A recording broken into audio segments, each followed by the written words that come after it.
Irashaimase. Hello and welcome to Fitaurus Kitchen. I'm your host, Chef Fitaurus. It's time once again for Shoot 'em Up Saturday, and on the menu this Saturday we have Tyrian 2000, the classic vertical scrolling DOS shoot 'em up. What kind of taste will it have? Let's get cooking and find out. So first off, Merry Christmas. The reason I picked Tyrian 2000 for this week's episode of Shoot 'em Up Saturday is because it's right before Christmas, and Tyrian 2000 in the month of December, when you fire it up, gives you this prompt. Christmas detected. Activate Christmas? Of course you'd want to say yes, and that turns on Tyrian 2000's Christmas mode. Now, before we dive into the gameplay and see a little bit of what Christmas mode has to offer, let's talk a little bit about Tyrian itself. So Tyrian released in 1995, developed by Eclipse. It was originally published by Epic Mega Games. Then in 1999, Tyrian 2000 came along. It was published by XSIZ Games, and is the definitive version of Tyrian. Tyrian originally started out as a shareware version, which was common at the time, where it's got 5 episodes in it. 4 in the original Tyrian. The first episode was available as free shareware, and then if you purchased the game, you'd get the additional episodes. As we start the game, we can see some of what I'm talking about here. So there's 4 possible modes you can play the game in. The 1-player full game, which is definitely the definitive way to play it. The 1-player arcade, the time battle, which is a score attack, and then 2-player arcade, which has some interesting mechanics there. You're playing as like 2 separate ships, but you can dock to each other. 1 player controls the movement, 1 player controls the shooting. It's really neat. So let's take a look at what the full game has to offer a little bit so we can talk about what's in Tyrian. So there are 5 episodes, like I mentioned. 4 if you just have the original base Tyrian, but in this day and age, I'm sure you'd be playing Tyrian 2000.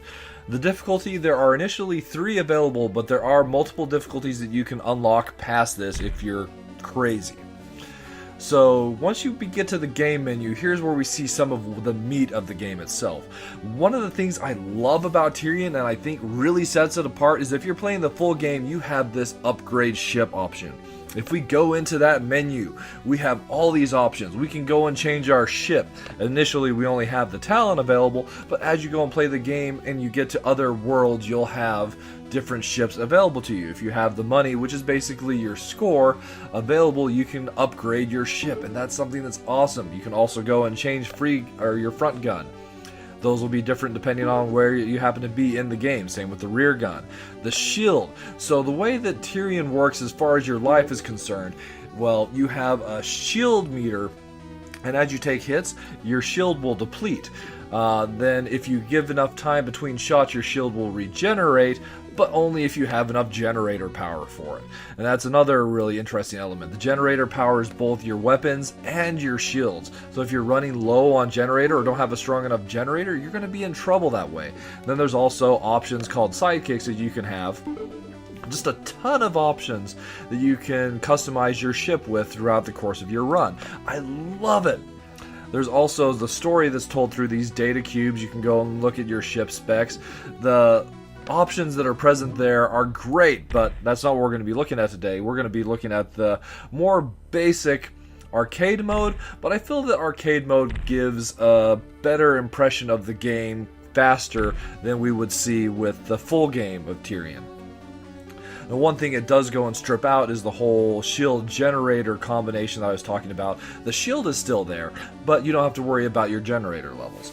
So as we dive into the game itself, we see Tyrian 2000 in all of its glory.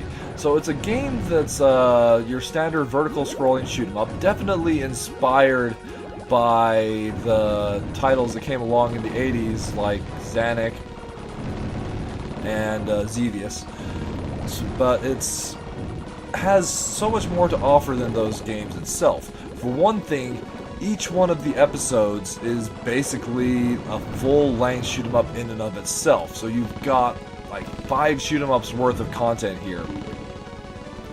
The game is also chock full of Easter eggs, like the Christmas mode that we have available. So let me see if I can get back to my main weapon real quick.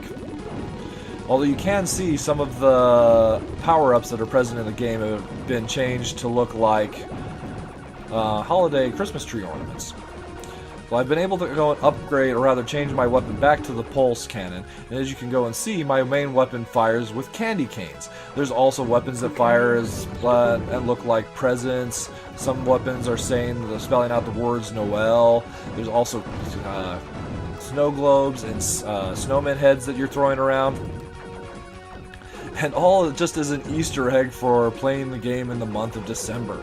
It's something that's beautiful that like older games had so much of that I really miss in modern games. Those little extra polishes and like presents to the players, as it were. Especially during like this season, you can consider it that way.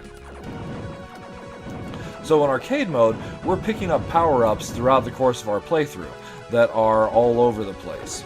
But if you were playing in the full game, you wouldn't be seeing those power-ups. You'd actually have just items that would potentially give you more credits, as it were, to spend on the upgrades in the store itself.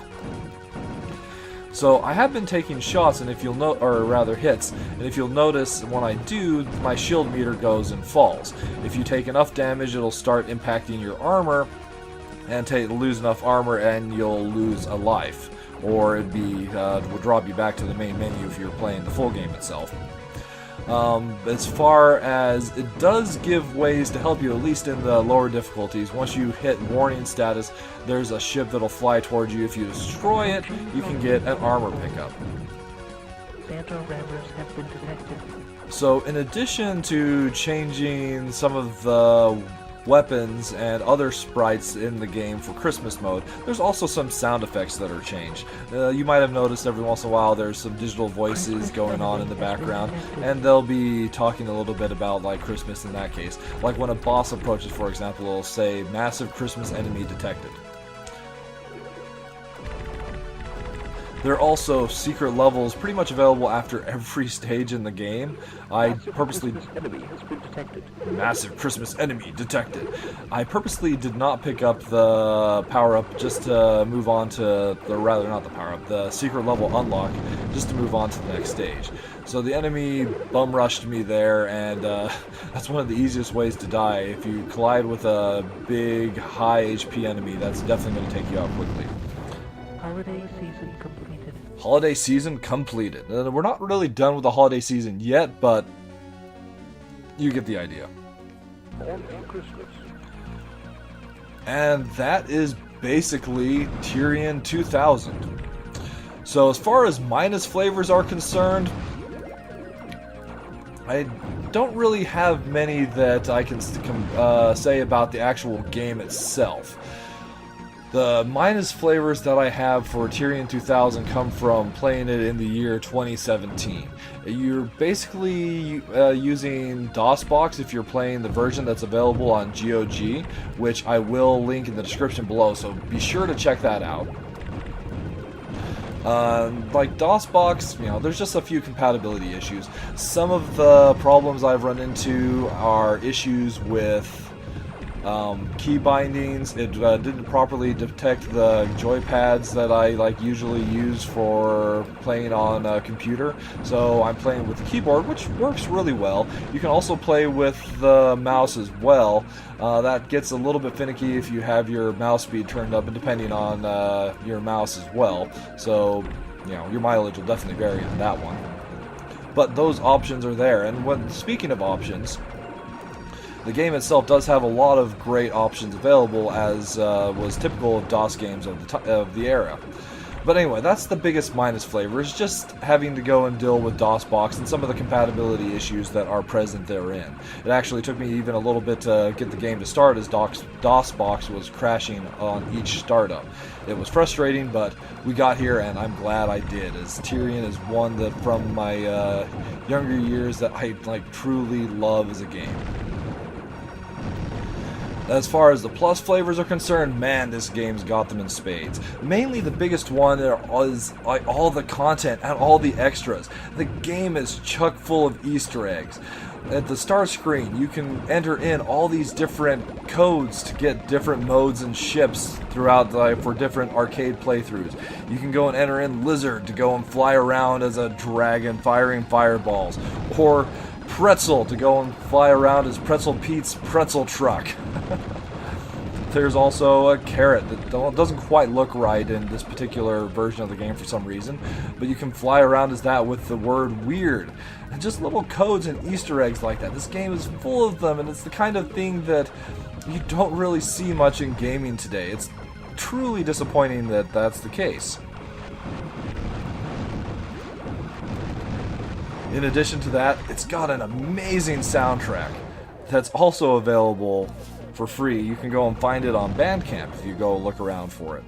And you can't beat the price point in this day and age. Snowman hits! Ah! The game is available on GOG for free, so if this looks at all interesting to you, if you're a fan of shoot 'em ups, you have a PC, definitely this is one that I highly recommend playing.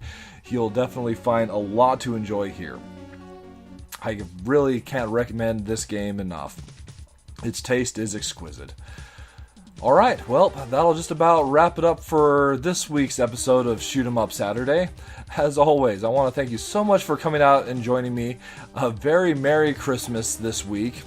And as always, I hope to see you again next week.